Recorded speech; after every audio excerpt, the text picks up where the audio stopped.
The PIC Commission of Inquiry has heard that former CEO Dr. Matjila gave an instruction to liquidate investments to pay for the AO investment.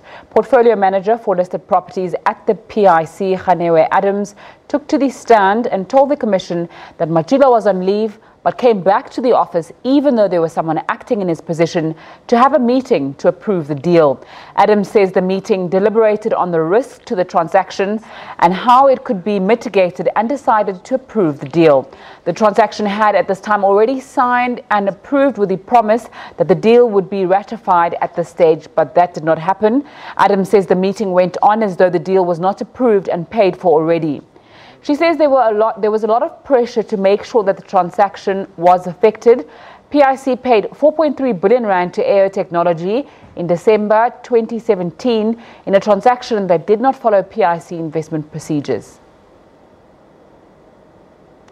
For more on the story, we cross to our reporter Glorious Sefako-Musi in Pretoria. Good afternoon, Glorious. What else emerged from that inquiry today?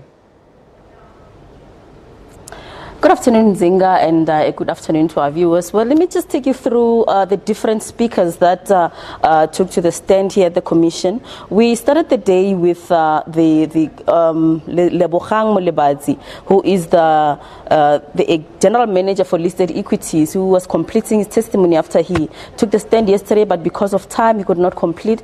Well, today, the second Jalo group really took most attention. We heard from Molebadzi talking about the Sagamatha deal that also falls under the group. He said that when this deal was brought forward, Victor Seyani, who has also taken the stand here, requested the company to send them the prospectus and the pre-listing statement. And from that, the company at that time could not provide that. And they said they would rather go to the PIC and to present to them before they send a pre-listing statement. Well, that happened at the meeting, but Molebadzi said this kind of raised red flags to say, how is the company listing and they can't provide a pre-listing statement? That means they are not ready.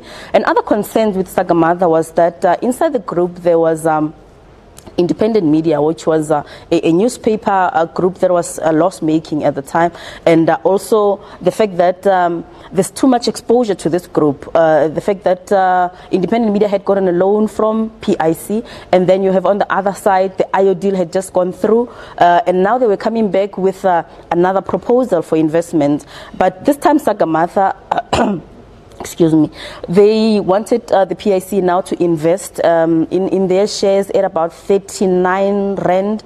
And when the analysts now valued this shares, and they said because of these risks that are involved in this, the exposure, they valued the amount at about 7 rand, and there was a big discrepancy there. And what happened now is that as it went on, Dr. Matjila renegotiated that because there was that discrepancy of 7 rand valuation from the PIC and the 39 rand that the asking price for these shares. So the renegotiated deal now came to say they would sell the shares on the same day that it was going on listing at 8.50 rand to the PIC and to other people at 39 rand. But before that deal could go through, the JSE kind of pulled the plug, in the sense that they had their own reasons, though, that the company Sagamatha did not comply with the Companies Act. And another testimony came from Gaanewe Adams, who is a portfolio manager at the PIC. She spoke about the IO technology, her involvement in the deal. So what came out there is that there was not enough money to put into this investment. Dr. Matjila made a call that this would be liquidation of shares. Understand that the Anglo shares were sold to make sure that there's enough money to pay for this deal with IO technology. She also went on to talk about the circumstances around when this deal happened. She attended the meeting that apparently this deal that happened without following procedure was supposed to be ratified, but then she says at that meeting this did not happen, and she was kind of confused as to why is it not mentioned that The deal is already been signed, it's already been paid for, but then there's this meeting now that is happening that is supposed to now approve the deal that has already been signed already. And also on the stand is Candice Abrams. She had just started giving her evidence when the commission adjourned for lunch. She'll continue. Also, she's expected to talk about the IO technology deal and Sakamatha as well. She is the acting executive head of risk and compliance. You understand that she took over from when Paul Magula, who was the executive head, was, remember the guy that he gave testimony, I believe it was yesterday, where he said he was fired for non-performance and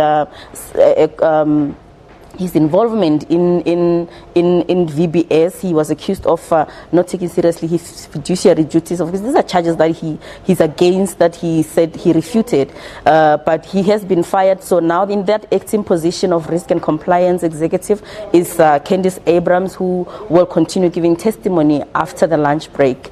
Nzinga? Thanks so much for that update, Glorious Sefako-Musi, giving us an update onto what's being said at the PIC Commission of Inquiry. She will keep on updating us as that continues.